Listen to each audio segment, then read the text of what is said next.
Hi everybody, it's Shelby George from the Human Anatomy class known as BIOS 3010, live from the bike path.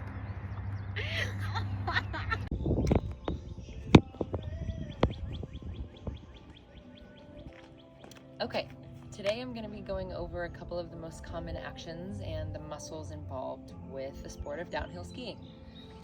Alright, I'm going to start with the quad muscles. Well, actually, I'm going to start with explaining what stances we normally go in, and then I'm going to explain the mechanics behind them a little bit. So, it's very common in skiing that in some capacity during the day, well, at a lot of times, you're in sort of a mini squat to some capacity. So that involves hip flexion, knee flexion, and then to transfer your weight out of that, we're going to be extending our hips and extending our knees, right? But we spend a lot of time kind of bracing, absorbing shock from our jumps. We spend time going like this so that we can go faster, just really stretching that gluteus maximus, one of the key muscle groups, or one of the key muscles I was going to talk about.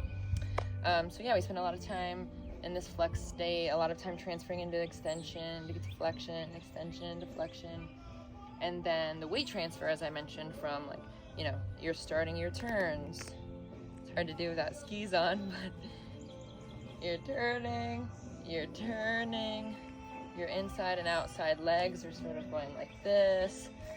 Meanwhile, though, your feet are actually inverting and everting, getting neutral, inverting and everting.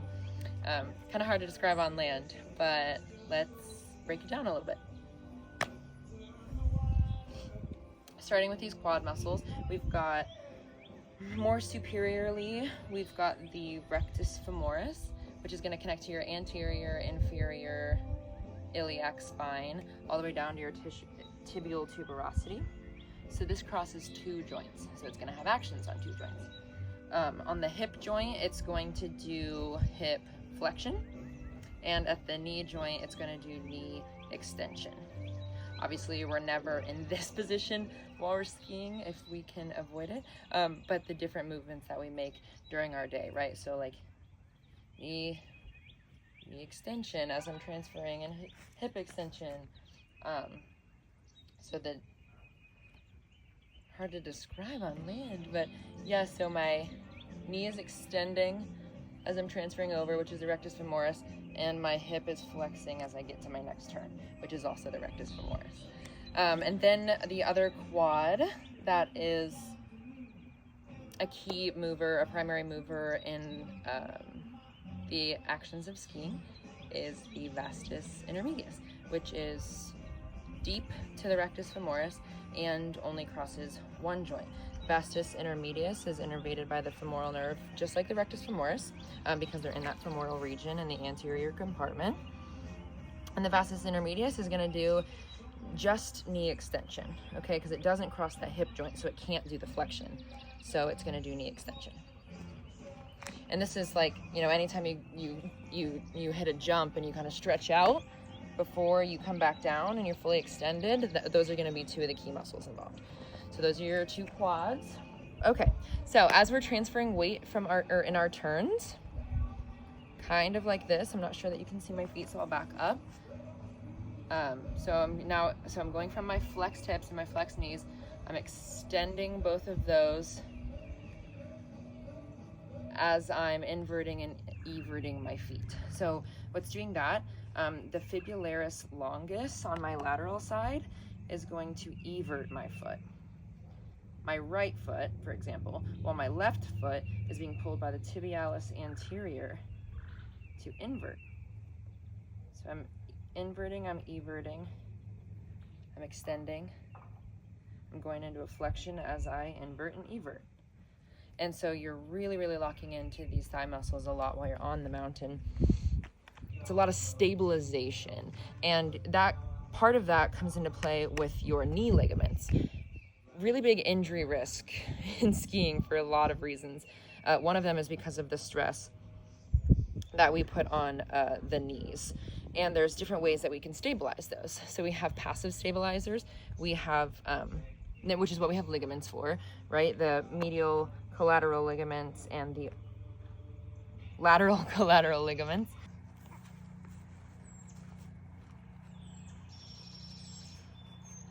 My cat and I would like to tell you guys about the hamstring muscles that are involved in skiing. Maybe just me.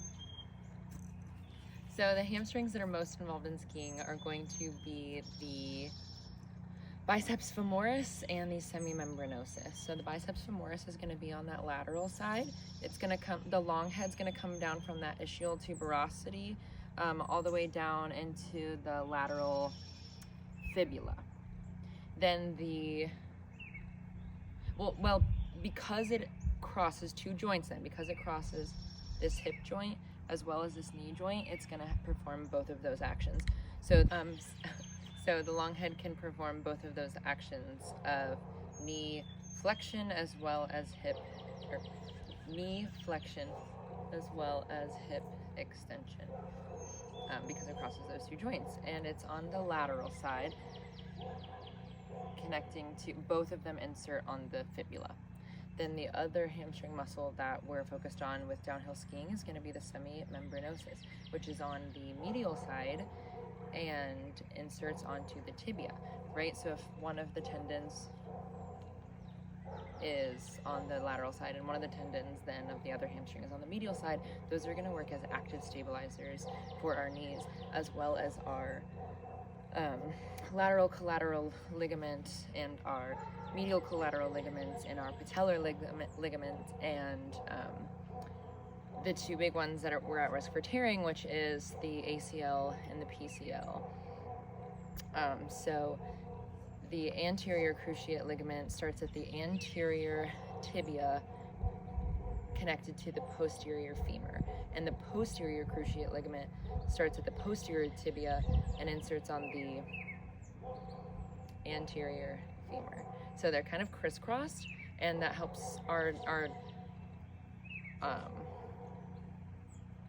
our joint be stable, right? So that our femur and our tibia stay where they need to be. So it prevents the tibia from coming too far forward, and it prevents the tibia from going too far backwards in tearing. So that's the hamstrings and some of those ligaments in terms of stability. And then we've also got some of our gluteal muscles.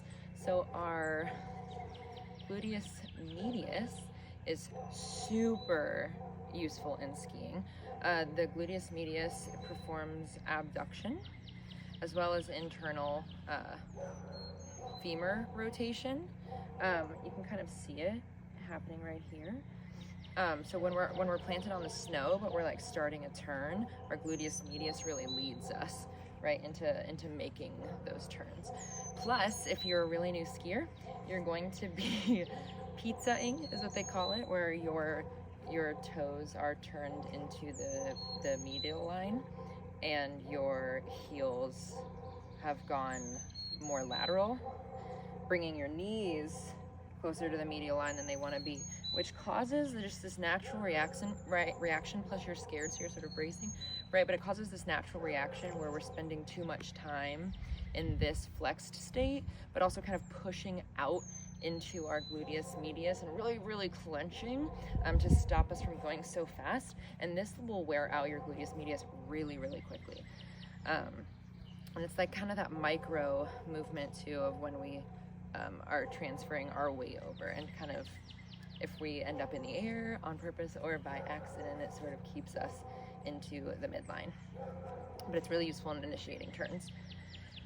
We've also got the gluteus maximus, which I mentioned earlier, and when we're in that flexed hip, flexed knee state, I can really feel this stretch out.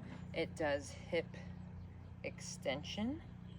It also does external hip rotation, which is useful when we're completing our turns.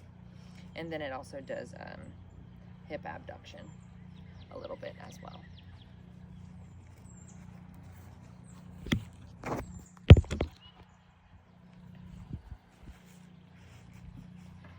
When someone is very new to skiing, they might notice their inner hamstrings, as people would want to call them, but your adductor longus is primarily being used here, and this is innervated by the obturator nerve. It's in this region, and it abducts for stability. Also when we're completing turns on the, as we're turning, it really keeps us like pulled into the midline. I really feel a very strong activation. Plus, it's really bad form. The further apart your skis are, the less you can control them to a certain degree. This is pretty comfortable for me. I don't like touch my skis, but I'm also not a very advanced skier. But this sort of, I think about pulling up, and I think about adducting my legs through this adductor longus. And then as we're transferring in and out of our turns, we're moving our feet as well. So we're focusing on kind of an inversion and eversion going on at the same time. So as I'm starting my turn, my gluteus medius pulls me, my gluteus maximus continues it. I'm everting my right foot with my fibularis longus, and I'm inverting my left foot right now with my tibialis anterior, right? And so then I kind of land in this turn, so all of that's going on, and then I land in this flexed state, right? So my flexors, my hip flexors are gonna be my quads, and then my knee flexors are gonna be my hamstrings, right? And then I come back up, I'm extending, which a lot I feel in my abs, but this is because it's an exaggerated motion. And then we come down into the other turn, and it all starts over. Interestingly, there's some rotator cuff tears that are pretty common in skiing as well. I chalk this up to people crashing, obviously, but then going through the trees, because this has happened to me. I did not tear a rotator cuff, but I did get pretty sore. I was skiing into the trees and I got scared, and my natural reflex said to put my arm out, which is a really bad idea. And then it kind of just really pushed my scapula, I guess, into that retracted state, and I felt some pain in my rotator cuff region. And the rotator cuff muscles are the supraspinatus, the infraspinatus, the subscapularis, and the supraspinatus, the infraspinatus, the subscapularis,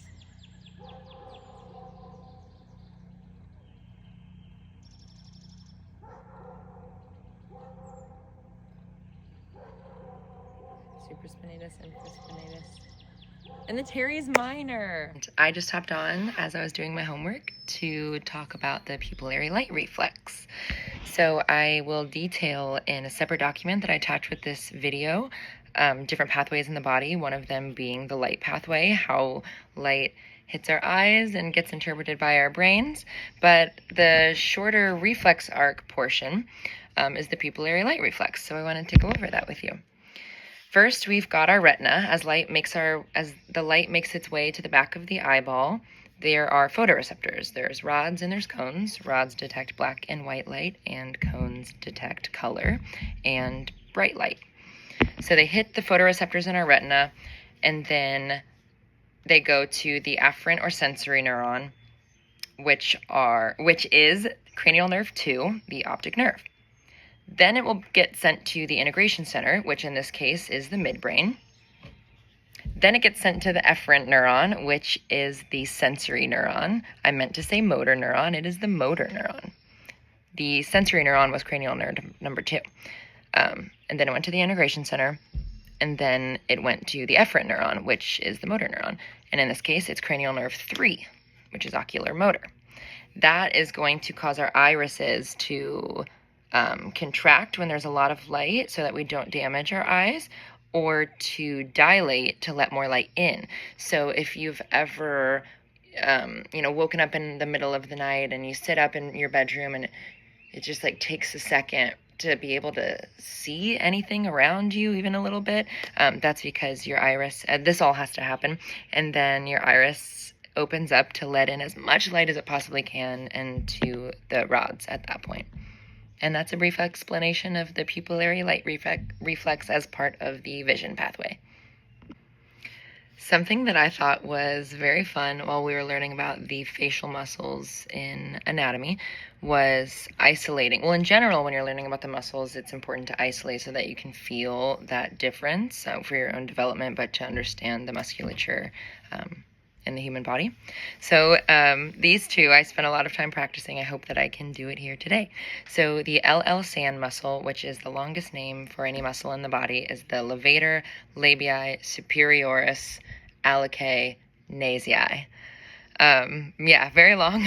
And it is the Elvis muscle. So it lifts your lip in kind of a snarl, but it also lifts opens up this nostril and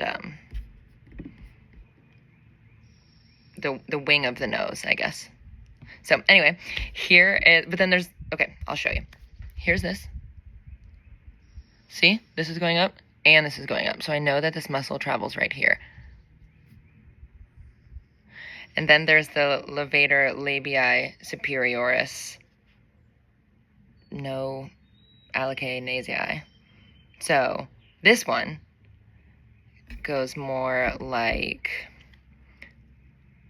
well, it only lifts this, so let me see.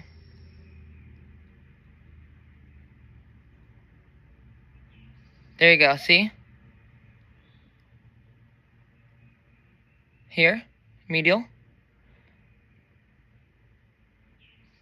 Which is really cool. Hi, today I'm going to be doing sun salutation A and describing what's happening anatomically while I do it. If I miss anything as I record, given as though I'm focusing on my breath and my alignment and my movement and being in the moment, so if I forget anything, I am providing a write-up that goes along with this video detailing exactly what's happening, including everything without a miss. So let's see. Okay, so I'm going to start now. Okay, my first step is going to be breathing in, and while this is happening, there's humeral elevation happening because of my glenohumeral joint, which is a ball and socket joint that allows for a wide range of movements, right? So it's really mobile, but it's not necessarily super stable. We've got our rotator cuff muscles and a lot of ligament action going on in order to actively and passively keep it stable, but just something to know, and that's why alignment is so important. Well, it's always important, but that's one of the reasons why alignment is so important, is because some joints are more for mobility and not for stability. So we need to understand how the body works in order to protect them as they are protecting us and serving us. So here I go.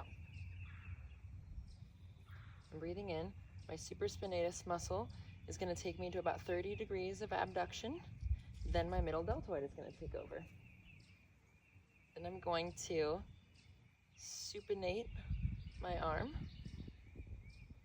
and continue with my humeral elevation that's made possible by the glenohumeral joint. This is scapular elevation as well, because the inferior angle is elevating, and that's what we're marking the spot. So here's my breath. And all that's going on, I'm also in trunk flexion at this point. And while that's happening, it's my erector spinae muscles, but also my transversospinalis muscles, which are in between the transverse processes of the vertebral column. So my rotatories, my multifidi, and my semispinalis muscles. And those are going to create those like more micro movements that allow for lateral flexion as well as extension. So, okay, and now I pronate my forearms. Thank you, pronator quadratus and pronator teres.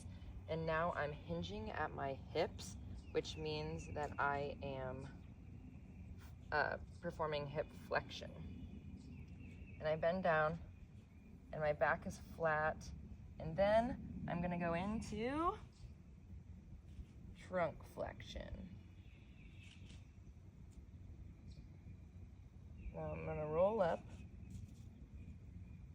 My vertebrae in the lumbar, then thoracic, then cervical region are going to stack on top of each other and stay pretty neutral. But anyway, so I've breathed, I've gone down, I've come back up. Now I'm going to go into a plank, which requires my hands on the ground And then I'm going to go into hip extension, knee extension, and then plant. And I'm gonna do the same on the other side. My abdominal muscles are also contracting right now, so that's my my core, both in the front and back, are activating here. So I'm going to be going into a plank.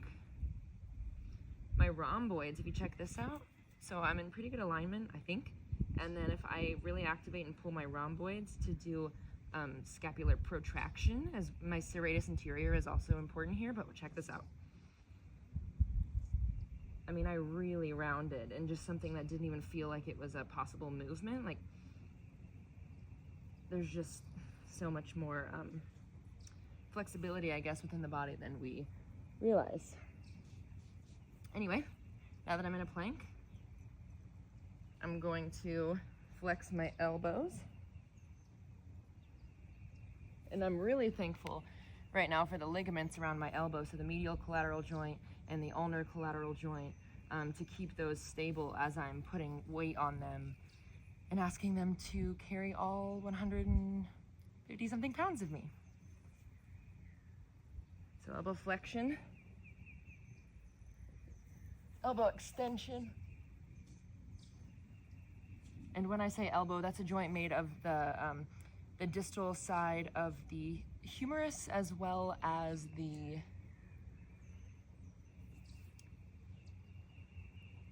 radius on the lateral side and the ulna on the medial side. All right, I'm back in a plank. I'm gonna bring my leg up. I'm gonna bring my other leg up and call it a day. I talked a little bit about leg muscles earlier in the video, and I will be again, so I didn't hit that super hard. Thank you for watching. I did notice that as I was going into those moments of elbow flexion to support my body, the triceps are really the drivers there. So my triceps brachii, innervated by the radial nerve, are going to make that action possible.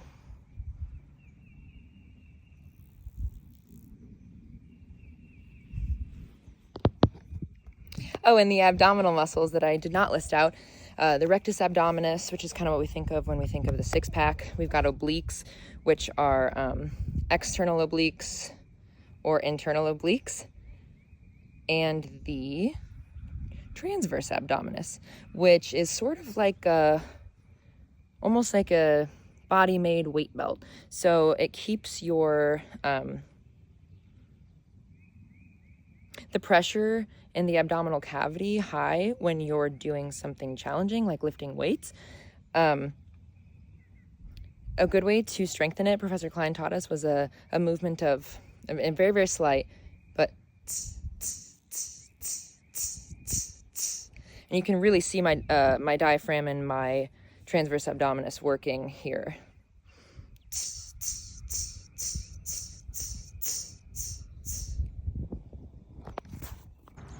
So we've got the erector spinae group, which makes up, well, really our standing muscles. So if you can imagine on Mino's back, from lateral to medial, we've got the iliocostalis, the longissimus, and then the spinalis, which kind of goes right alongside the spine on either side. So from lateral to medial, we remember it as I love standing, which is what helps you remember that these are the erector spinae muscles and that their key function is stability. What's up, fellow human anatomonians from Human Anatomy at Ohio University, section BIOS 3010.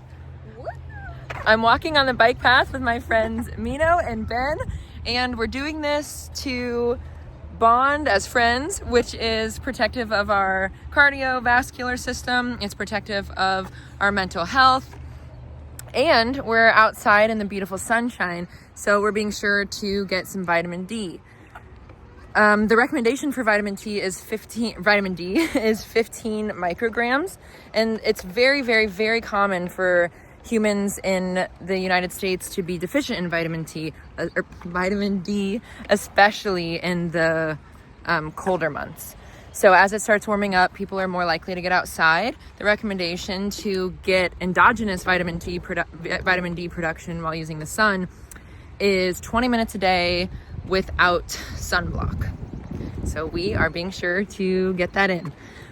During the colder months, if you find it hard to get outside to make your own vitamin D, fatty fish is a really great source. So I recommend eating salmon 2 to 3 times a week if your budget allows for that. Cheers. Speaking of cardiovascular health and proper functioning, antioxidants, which are vitamins A, C, and E, as well as the minerals selenium and copper, are really protective for your endothelial cells, which are the linings and cells of your vasculature. So eating foods high in antioxidants can help stop oxidation in its tracks. It can donate it has a phenolic hydroxyl group, and then it can donate that hydrogen to stop the reactive oxygen species before it can wreak havoc and stops the chain in its tracks. So that's really protective for your vasculature.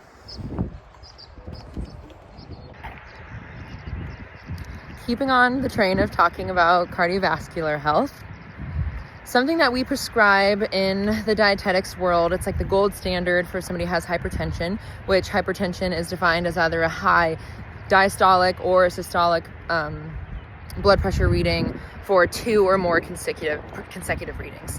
So if somebody's diagnosed with hypertension, the gold standard diet is called the DASH diet, which stands for Dietary Approaches to Stop Hypertension. So the way that we do this is we incorporate antioxidants pretty heavily, like I mentioned just a minute ago, about A, C, E, selenium, and copper. But it also prioritizes the consumption of healthy fats and limits the consumption of what we consider the bad fats or saturated fats. And the way I like to think of about this, especially when I was first learning it, saturated, solid. Unsaturated are the liquids or the oils. Specifically, the best for heart health are the monounsaturated fats. Super, super high quantities in canola oil, actually, olive oil, avocados, etc., etc. The most important principles in terms of micronutrients that the DASH diet emphasizes is a high consumption of potassium, magnesium, calcium, and a very low consumption or relatively low consumption of sodium. The sodium levels can be recommended anywhere below 3,300 milligrams is considered lower than the standard American diet, and anything under that is going to give you some sort of blood pressure benefit. But really, if you can get to 2,300 or 1,500 in the case of hypertension, you're going to see really drastic results. In just about 2 weeks, actually, the research supports. Here we see my friend Mina walking on the bike path.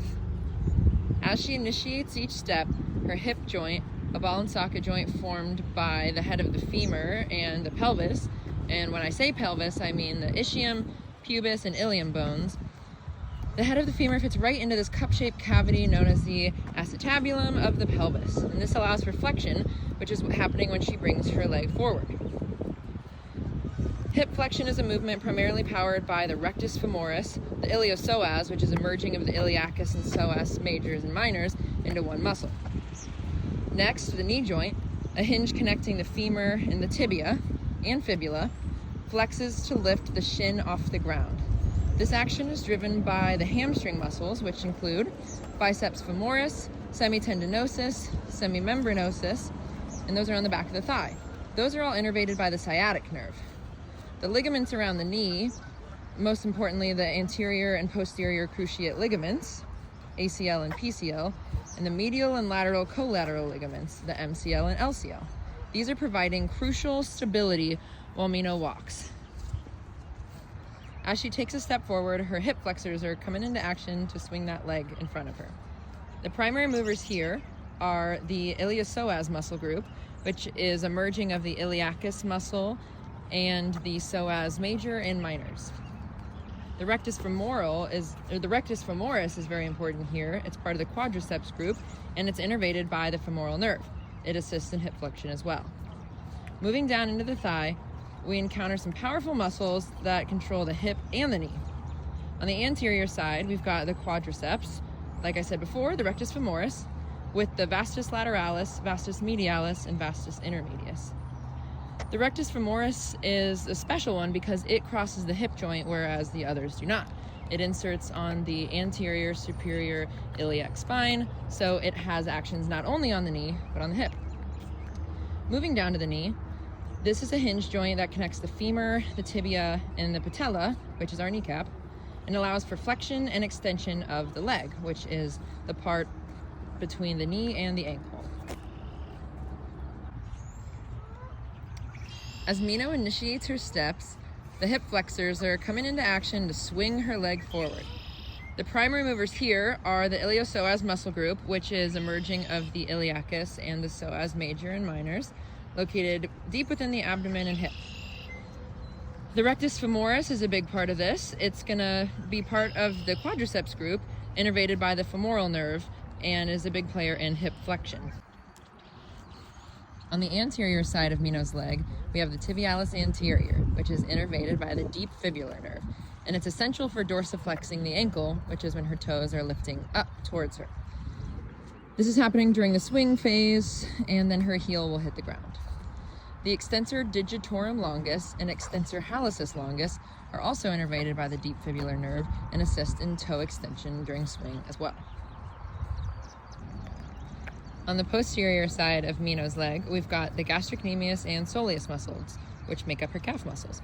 These are innervated by the tibial nerve. They're primary plantar flexors of the ankle, which are pointing her toes down in the opposite direction as what I said before. This action provides the power that she needs to bounce off of her back foot and propel herself forward. Exactly. On the lateral side of the leg, because there is a lateral compartment on this part, there's the fibularis longus and fibularis brevis, which are innervated by the superficial fibular nerve. And these are important to evert the foot and assist in plantar flexion, ankle stabilization.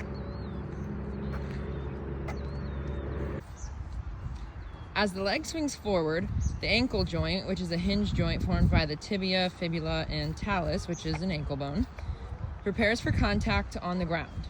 And just before her heel hits the ground, the tibialis anterior muscle, which is innervated by the deep fibular nerve, because it's in the anterior compartment, dorsiflexes the foot, which allows her toes to come up. As her heel does hit the ground, the ligaments of the ankle and foot absorb her impact. As we push off, the gastrocnemius and soleus muscles in the calf, innervated by the tibial nerve, plantar flex the foot, so her toes are pointing down. This is initiating her movement forward. The network of bones in the foot, including her tarsals, metatarsals, and phalanges, which are things we haven't yet gone over in my class, along with numerous ligaments, provide support and stability while she moves along the bike path. Here we see that Mino is holding her coffee, bought locally here at Brennan's on Court Street. And in order to maintain her 90-degree hold when she's in this position, she's using her biceps brachii, her brachialis, which are both innervated by the musculocutaneous nerve, and are primary elbow flexors. They're actively engaged when they're keeping her arm in that 90-degree angle as she's holding it in between sips. Her brachioradialis is also being used, primarily in the forearm here, and it originates in the brachium, but assists in elbow flexion.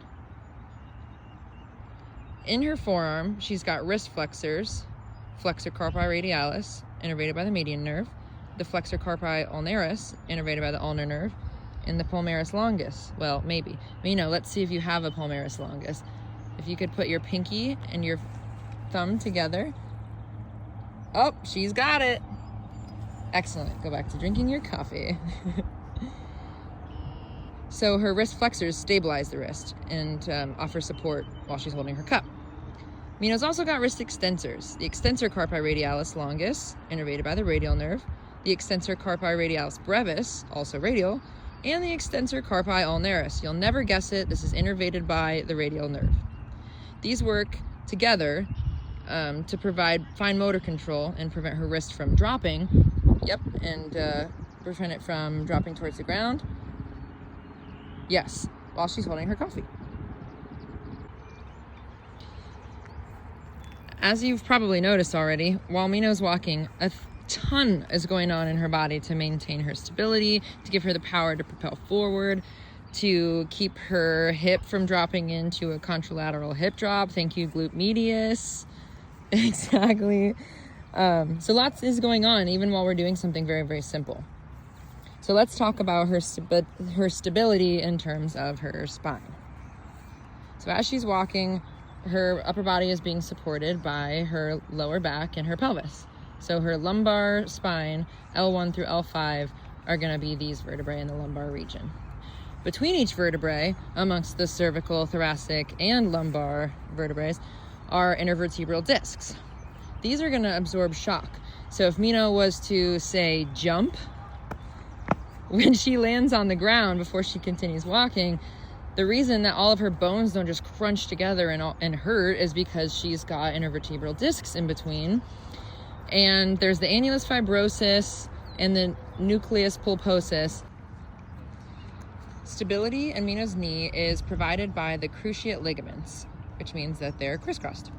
The anterior cruciate ligament, which is the ACL, this prevents anterior translation of the tibia, and then the posterior cruciate ligament, which is the PCL, and prevents posterior translation. The collateral ligaments are there as well for added support, medial collateral ligament and lateral collateral ligament, which prevents side-to-side movement. Well, thank you for watching the video component for my anatomy lecture final project, BIOS 3010, Spring 2025 with Professor Ian Klein. I am Shelby George, and just to reiterate, this video is one portion of my project where I tried to, with as little reference as possible, like references in my space, I just tried to narrate what was going on anatomically during various activities that I enjoy, like yoga, skiing, and walking with my friends.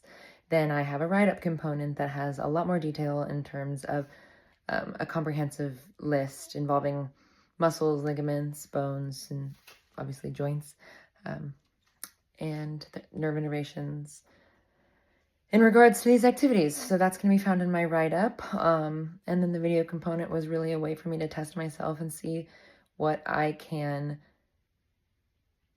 put all together in my brain, how I can apply and translate the fragmented information that I have in terms of specifics into dialogue about these actions as they're happening.